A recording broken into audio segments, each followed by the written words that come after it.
So, what could possibly go wrong? It is said that one who lives without expectation has no frustration. If your course goes perfect without a hitch, then great, good for you. Just do not expect it. Be ready for challenges that come and be flexible enough to deal with them. This is key for any instructor working with technology, whether online or in a traditional face-to-face course. Communicate, be flexible, utilize students and resources, and do not get burned out. Students of all technical abilities take online classes, and if, or should I say when, something goes wrong, they do not always know how to fix it. Or maybe the problem is themselves. Then again, perhaps you have made a mistake that needs fixed. For instance, forgetting to unhide a link or resource on your course homepage, which is the most common thing to check when a student says, "I don't see anything." It's important though to note the difference between one or two students having an issue and every student having an issue.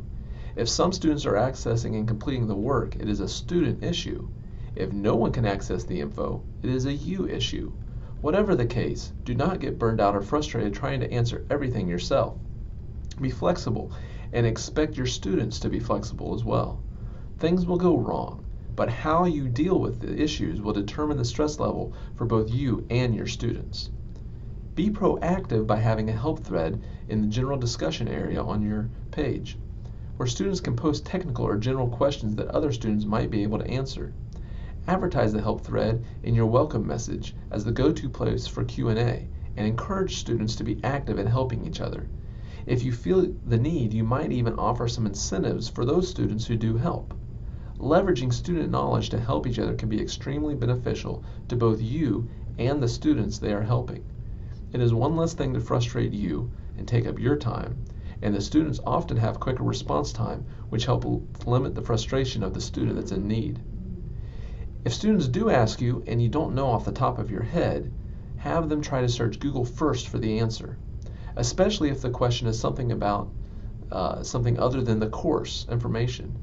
For example, internet or Wi-Fi problems, or a personal computer error or issue. As the instructor, you should be as helpful as you can, but ultimately it is not your responsibility to fix personal computer or software issues. Over time, you may find it helpful to begin a course FAQ section, and as you or other students answer questions, copy and paste the questions and solutions over to the FAQ module for future use. Then if you have a semester with a student who provides great answers, not only do they help the students in that course, but students in future courses as well. It is also important to note that most institutions have some type of help line or tech support which you and your students can access when needed. As a part of your welcome message or introduction to the course, you should mention this and include a link to that institution help support from your course. At Lipscomb University, the faculty, staff, and students can get technical support by going to the Computer Center Help Desk. Faculty can get instructional support by contacting myself or Al Estelle in the Center for Teaching and Learning in Beeman 100, and students can get more support by contacting the Student Academic Success Center. It's also located in the lower level of Beeman. Don't be afraid to ask for help. The purpose of any university's CTL is to help and support faculty, and we'd love to have you come stop by and answer any questions you may have anytime. In addition to institution help support, most learning management systems have their own help websites, which you should include as a link in your course resources. If it is a widely used LMS like Blackboard, don't underestimate the power of YouTube as well. But you'll notice over on the left-hand side that I have a help link to Blackboard from this particular course. You should include that help link in your courses as well.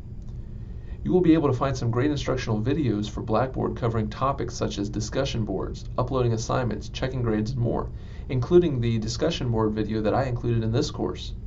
Refer students to YouTube to find answers or even include video links in your course to help students who need them. For institutions that are specifically using Blackboard, like ours, we can also check out Blackboard TV channel on YouTube for great resources, some of which you might want to include as embedded videos in your course. Finally, make sure and schedule time for class work and office hours, even in an online course, as we've mentioned before. Students emailing and messaging at all hours is nothing new, but this is especially true of an online course where students may even be in different time zones. If you have clearly stated hours, it will limit their frustrations of wondering when you will reply and keep you from burning out because you feel constant need to stop and deal with each question as it comes in. Of course, if none of these suggestions work, you could always pass out these stress reduction kits to your students. Just make sure to keep one for yourself as well. Communicate, be flexible, utilize students and resources, and do not get burned out.